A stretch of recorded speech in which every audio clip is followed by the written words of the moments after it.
Here is Loren, and he's from UC San Francisco. He's a neuroscientist, and he's going to speak on what is memory.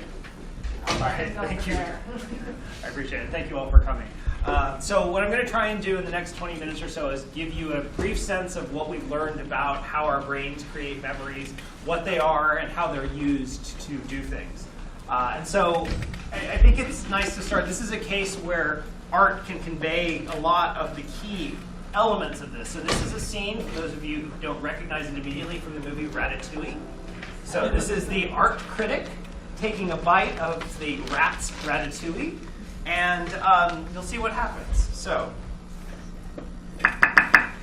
takes a bite, and so if you think about this from a scientific perspective, it's olfactory, smell information, which suddenly transports him to this other time and this other place where he's remembering his childhood, being in his kitchen with his mother, feeling her love, her food, the food she's serving him, and so on and so forth, feeling.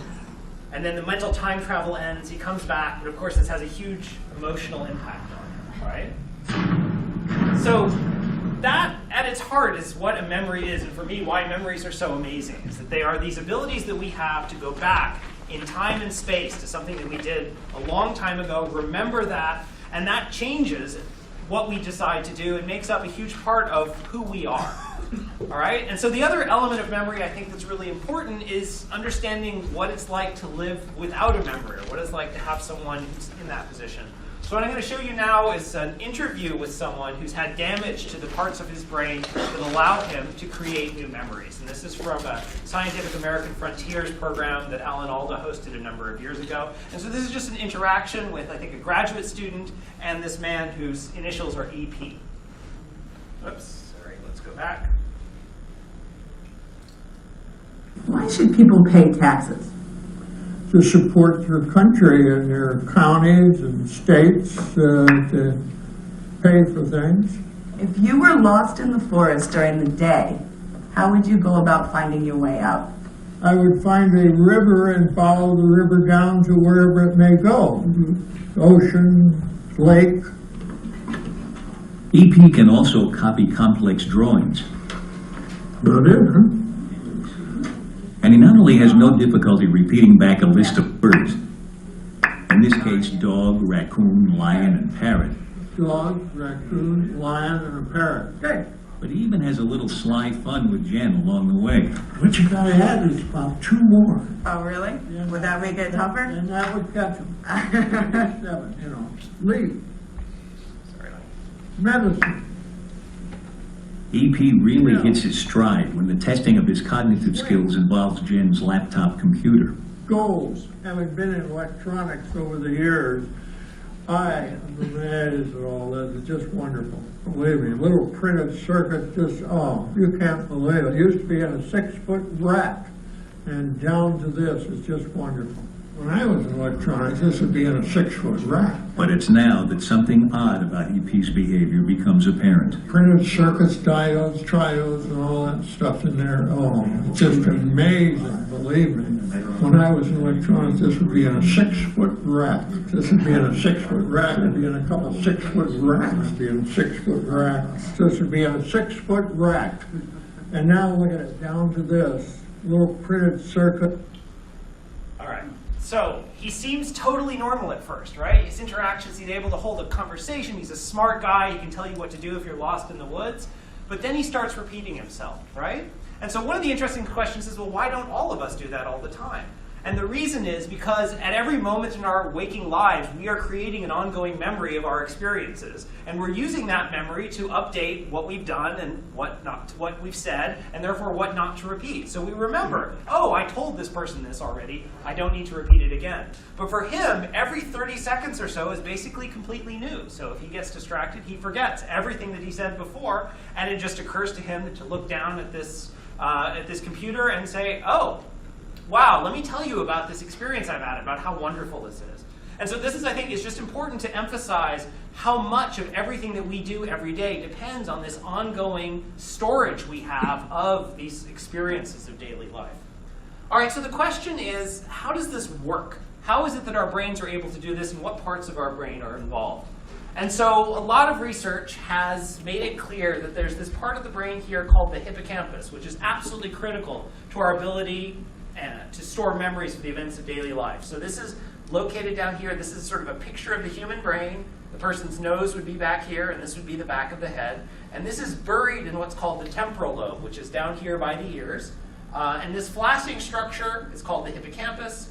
It's hooked like this, and the early anatomists, of course, didn't know what any part of the brain did, so they named it by what it looked like. And to them, this looked like a seahorse, and that's what hippocampus means. So this is the seahorse of the brain.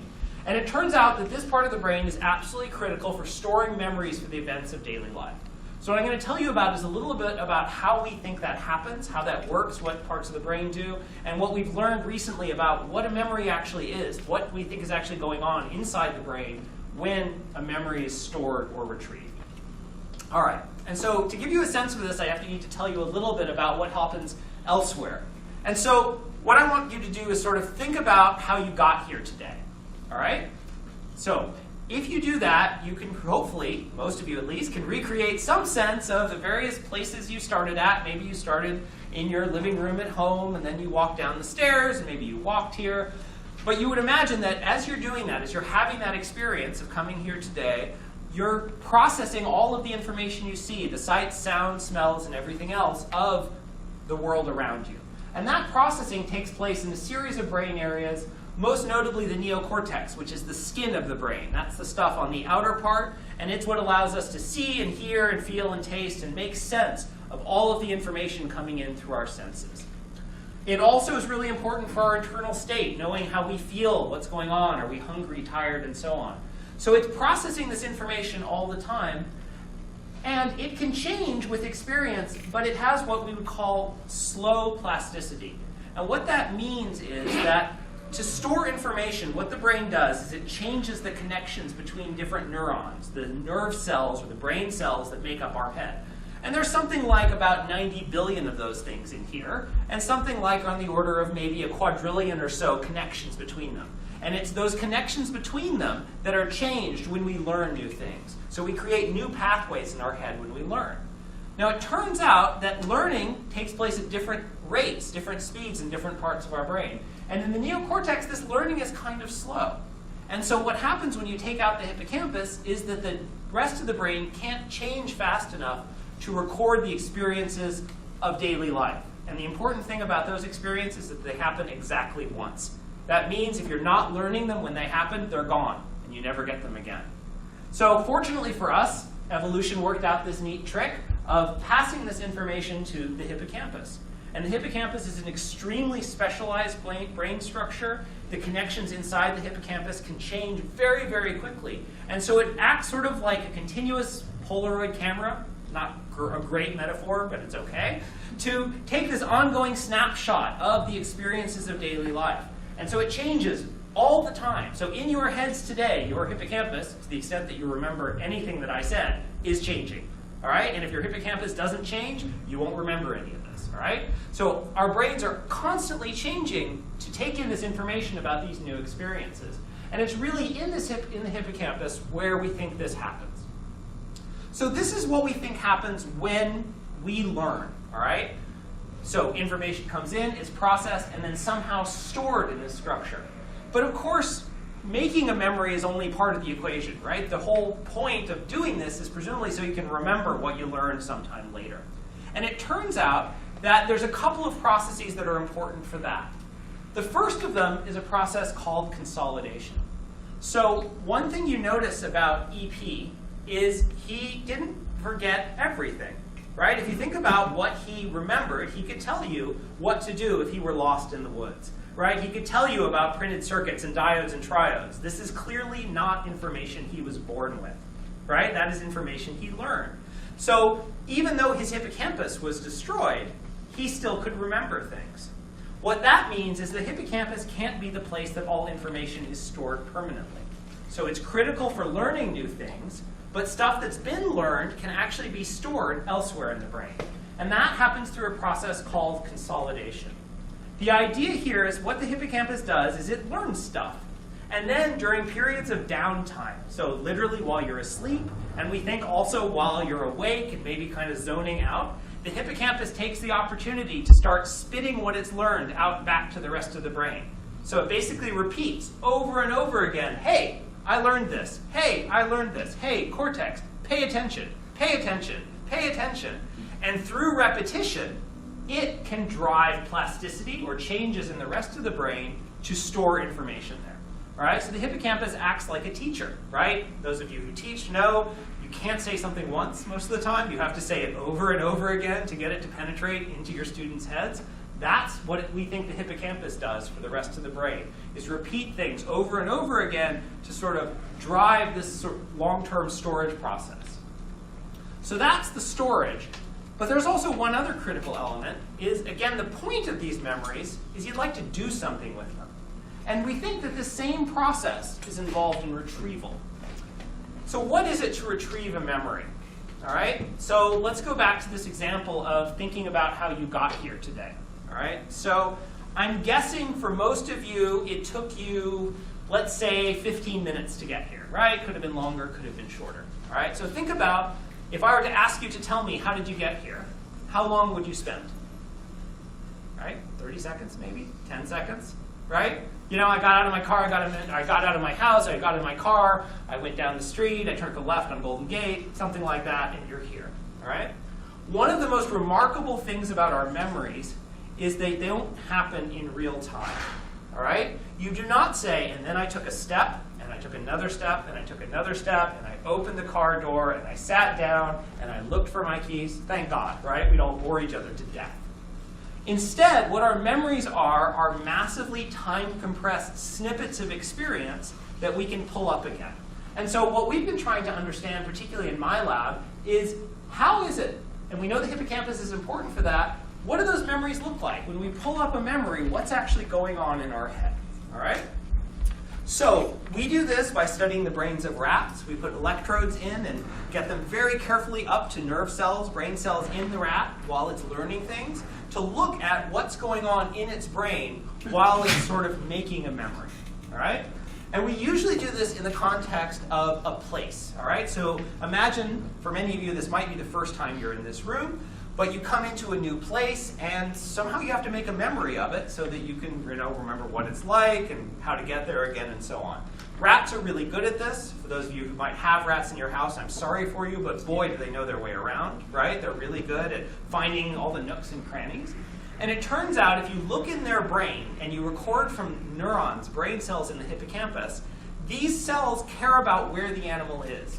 So you can imagine that an animal might run from one end of this track to another. And you might record from or look at the activity of individual brain cells. And when brain cells talk to each other, they emit these things called spikes, little pulses of electricity, basically, that travel from one brain cell to the next.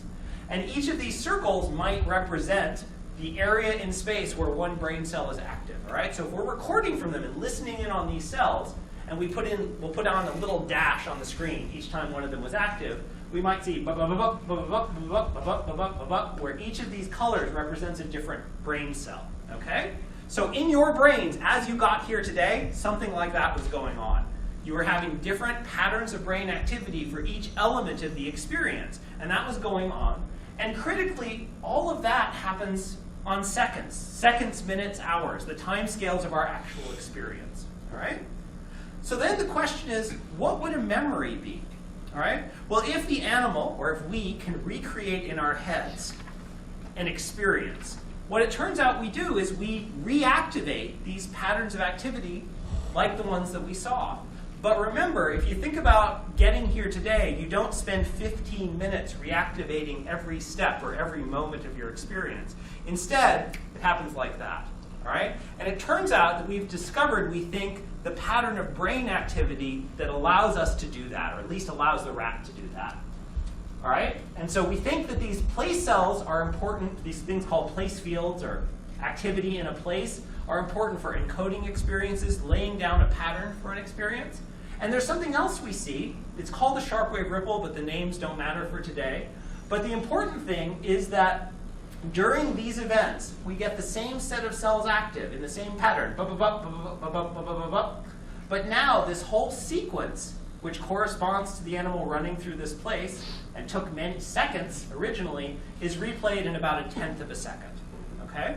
So what the brain does is it takes this experience that has been laid out over seconds or minutes or so on, and the hippocampus can spit out that whole experience in 1/10 of a second, a fraction of a second. And that's really what we need for a memory to be. All right? So what I want to show you now is what this actually looks like. This is, of course, just a diagram. This is real data. This is really recordings from an animal running around. And this is a little complicated, but I'll hopefully go through and explain it. So this is an animal wandering around what we call a rest box. He's had some experience on a track, so we've trained him to do something, and now he's resting afterwards, okay? So one of the amazing things about memories is you don't have to be in the place where you experience them, right? I can say, think about what you did for dinner last night, and you can time travel back to your kitchen or a restaurant or wherever it is, even though you're sitting right here, all right? And it turns out these rats mentally time travel like that all the time. So here's an animal, he's wandering around, this is his trajectory, he stops for a minute and then he keeps going. While he's wandering around, the cells in his brain seem to be paying attention to what he's doing right then. They're saying, I'm here, okay, now I'm here in this box, now I'm here. And then he stops for a second, and all of that local I'm here activity or I'm doing this activity goes away, and we get this event with this sequence of cells active.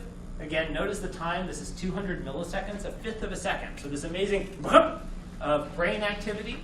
And what we can do is we can sort of read the animal's mind. We can say, well, the animal's not doing anything, but let's imagine he was moving through space. And let's use what we know about his brain activity to figure out what he'd be doing. So let's ask, what memory is that animal bringing up? And we can do what's called decoding. So we can decode this activity. And it turns out that what the animal is doing is thinking about something it did half an hour ago. All right? So it was on this W-shaped track, and it's thinking about running from here to here to here to here to here to here. All right? So this is an example, we think, and this is something we discovered about 5 years ago, of what we think the core of a memory is in the brain. A reactivation or a replay of a sequence of brain activity that corresponds to some past experience, but again, in a fraction of a second. All right? So if that's a memory, if that is the core of a memory, where the brain, again, is turning on this pattern, well, what should be true? Well, the first thing that should be true is that this should be important for learning things. All right? So a couple years later, we figured out a way to turn this off. So we turned off these patterns of brain activity, and just what I want to show you here is that when we disrupt just those patterns and nothing else, and we look at the animal's ability to learn and to remember, this is what we get. We impair that animal's ability to learn. So we basically pulled out from the animal its ability to think about what it's done before.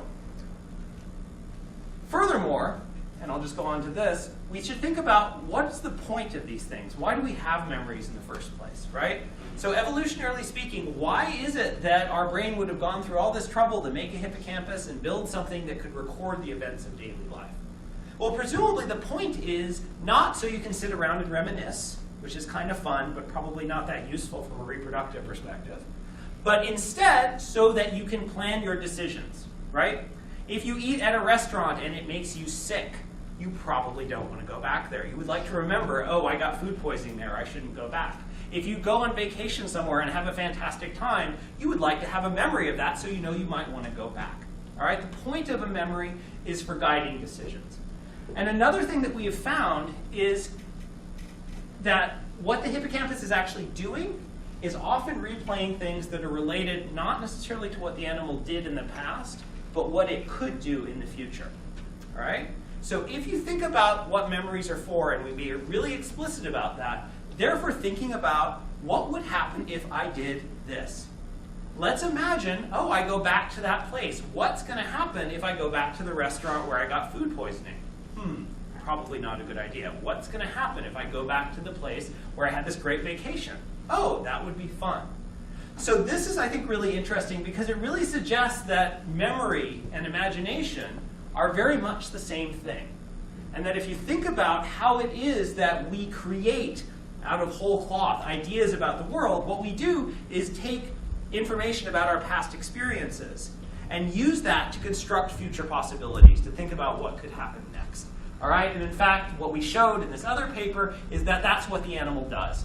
And when the animals do a good job of thinking about the future, they often make correct decisions. And when they do a lousy job of thinking about the future, they often make mistakes. So we can relate this sort of thinking about future possibilities to whether the animal is going to do the right thing or not. All right, and in the 10 seconds I have left, I'm going to do one last thing. 2 minutes? Yeah. Oh, not according to my clock. Okay. Why do we care? Right? The time continuum.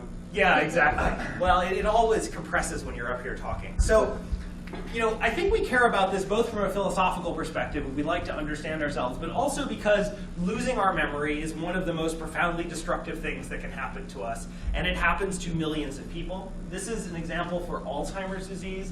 They're expecting there to be, in about a little less than 40 years, around 13 million people with Alzheimer's, all right? For those of you who haven't experienced this is just utterly devastating. People lose themselves. They can no longer take care of themselves, right? It's a huge cost to them personally, to their families, and to society. This is the expected cost of that now. That's $1 trillion, right? That is a remarkably sizable fraction of our entire gross domestic product, all right? This is one disease, right? There's a lot of other stuff that's going on at the same time. What you see here in yellow is the current amount that's spent on trying to figure out what's going on with Alzheimer's and fix it. And you might be able to see that little stripe. And so this is something I just like to remind people of, that there's this unbelievable irony from the perspective of those of us who are scientists trying to figure this stuff out, about how much money we're spending even now, $150 billion, on taking care of people, which is critical, and how little we're spending on trying to actually fix these things, right? Now, we can't guarantee that if we spent more, we'd be able to do something, but we can guarantee that if we don't spend any money on it, we'll never be able to fix it, right? And so I just like to remind people just to think about this in terms of where our own priorities are for what things we think are important for spending money on. From my perspective, I'm obviously incredibly biased, so I admit that. But to me, understanding how the brain works, how the body works, is our only path to actually fixing it when it doesn't work right. And if we don't do that, we may have some serious societal troubles facing us. Okay, that about right?